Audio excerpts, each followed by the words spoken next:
আমি বানিয়েছি কাঁচকলার কোপ্তা। তো কোপ্তা বানানোর জন্য প্রথমে আমি এখানে নিয়ে নিয়েছি কাঁচা কলা আর নিয়ে নিয়েছি একটা আলু, সাথে একটু নুন দিয়ে সিদ্ধ করতে বসিয়ে দিয়েছি। তারপরে এইদিকে ভিজিয়ে রাখা মটর ডাল, সেটাকে এখন আমি পেস্ট করে নেব। সাথে নিয়ে নিলাম 3টে লঙ্কা। এরপরে সিদ্ধ হয়ে যাওয়ার পরে আমি কাঁচকলা আর আলুগুলোকে আস্তে আস্তে ছাড়িয়ে নিলাম।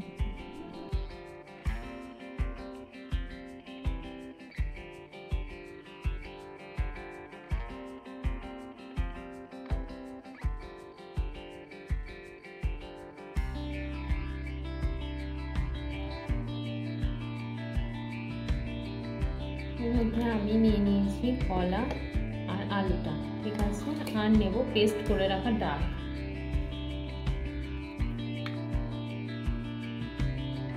তো আমার এইগুলো নিয়ে নিয়েছি, ঠিক আছে। এখন এগুলোকে আমাকে ভালো করে মেখে নিতে হবে।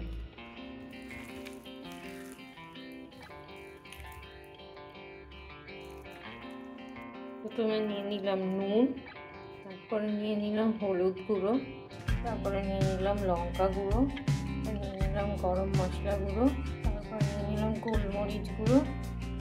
তারপরে এটাকে আমি ভালো করে আবার মেখে নেব।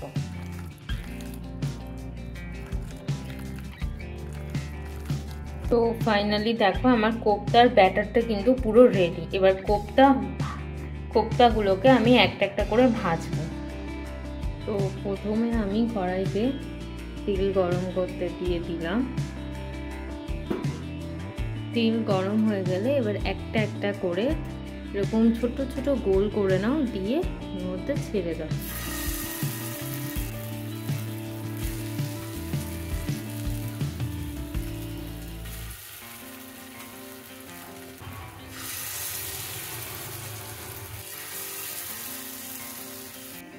দেখো আমার যেই লাল লাল করে হালকা ভাজা হয়ে গেছে এক সাইড, সাথে সাথে আমি এগুলোকে উল্টে উল্টে দিলাম, ঠিক আছে। এইভাবে তোমরা উল্টে দেবে এগুলোকে। দেখো এগুলো ভাজা পুরো লাল লাল করে কমপ্লিট। আমি এগুলোকে একটা একটা করে এর মধ্যে তুলে নিচ্ছি।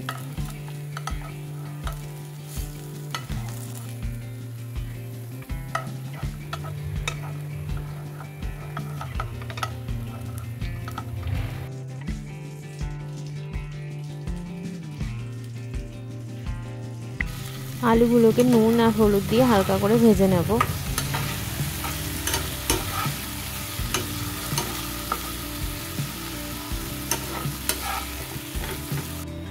দেখো আলুগুলো 60% মতো ভাজা হয়ে গেছে।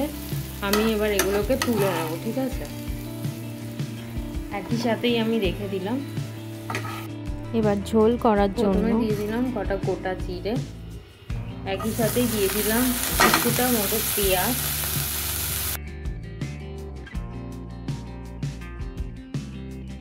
এরপরে আমি দিয়ে দিলাম টমেটো পেস্ট। এর মধ্যে আমি ভেজে রাখা আলুগুলো দিয়ে দেবো।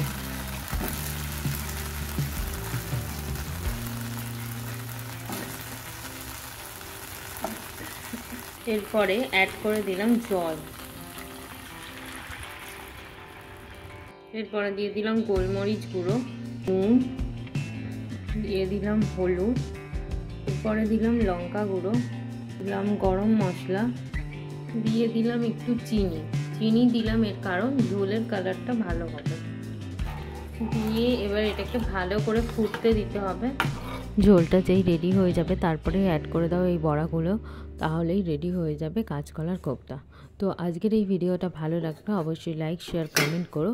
আর এরকম আরও ভিডিও পেতে হলে চ্যানেলটা অবশ্যই সাবস্ক্রাইব করে যেও।